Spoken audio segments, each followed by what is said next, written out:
Itu yang dia rasakan. Berapa ulama yang berjuang mendirikan republik ini. Indonesia 80% penduduknya umat Islam. Tidak pernah meminta 80% hasil sumber daya alam yang dikuasai negara untuk umat Islam. Gak ada yang minta. Ada gak yang minta? 80% umat Islam penduduk Indonesia tidak pernah meminta 80% APBN untuk umat Islam. Gak ada yang dia minta. Sederhana permintaan umat Islam. Dia mau berdialog sama Tuhannya. Dia mengingatkan umatnya akan kebaikan. Yang tidak hanya mengajarkan doa makan dan doa minum, tapi juga cara memilih pemimpin. Itu kira-kira.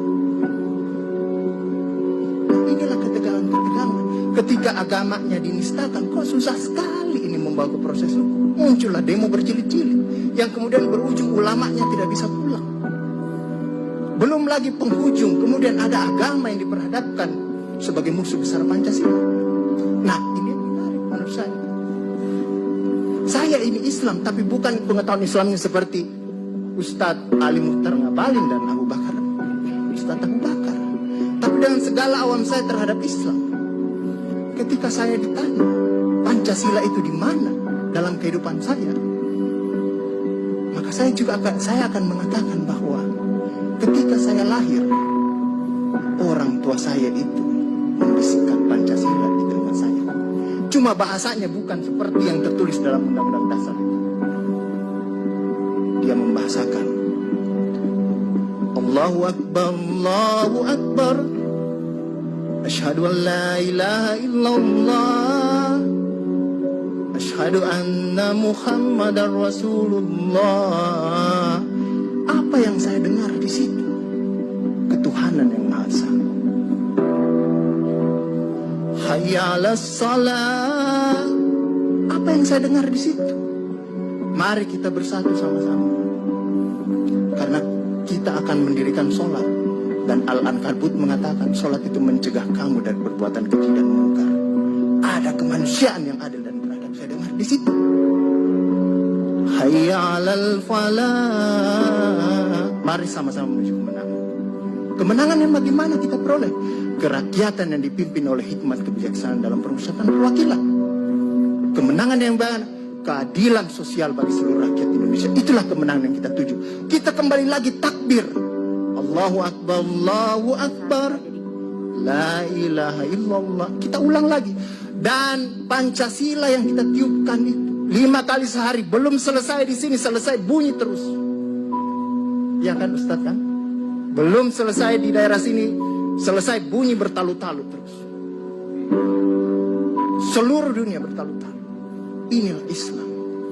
Yang kemudian sekarang dalam kelompok ini Ustadz Ali Mukhtar Ngabalin, saya banyak belajar dari beliau.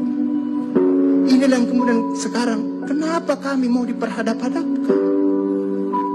Kenapa kami ada yang menjalankan keyakinannya ketika dia celananya cingkrang, radikal,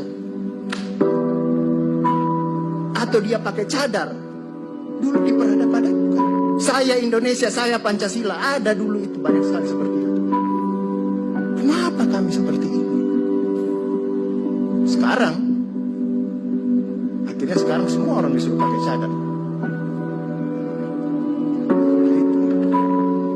Inilah kemudian rentetan yang membuat istilah tadi Ustadz Abu Bakar, kok paranoid sekali dengan undang-undang HIP ini. Ada luka. Ada luka yang tadinya sudah mulai mengering, dilupakan.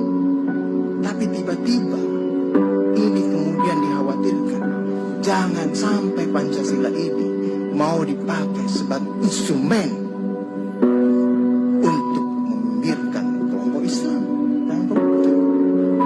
Apalagi kalau kita baca RUHP itu, megang kekuasaan pembinaan ideologi Pancasila ada sama Presiden. Saya juga baca-baca sekilas tadi. Kok di situ ditulis pendidikan nasional menurut undang-undang ini itu berubah. Tujuan pendidikan nasional oleh Undang-Undang Dasar mengatakan bahwa beriman, bertakwa, berakhlak mulia. Di sini diciptakan pendidikan nasional itu bertujuan untuk menjadi tenaga ahli dan terampil. Ini kan mau dikasih jadi tukang ini bagi kapitalis kalau seperti itu berpikirnya. Nah, inilah yang kemudian digunakan oleh kelompok-kelompok Islam dalam perspektif perjalanan konstitusional kita, bahwa ada yang tidak adil dilakukan oleh kekuasaan. Kelompok Islam selama ini tadi yang saya katakan tidak pernah meminta apa-apa. Paling jauh kelompok-kelompok Islam mungkin dapat honor dari negara. Itu pun tidak dipakai untuk foya, dikembalikan lagi untuk membantu negara, menghidupkan santri-santri, mencerdaskan kehidupan bangsa, menciptakan manusia-manusia yang beriman, bertakwa dan berakhlak mulia. Yang sebenarnya tugas pemerintah itu dikembalikan lagi seperti itu. Itulah yang kemudian mulailah sekarang kelompok Islam sangat hati-hati kalau kemudian Pancasila ditiupkan terus, seolah-olah ini mau dijadikan instrumen untuk memarginalkan Pancasila.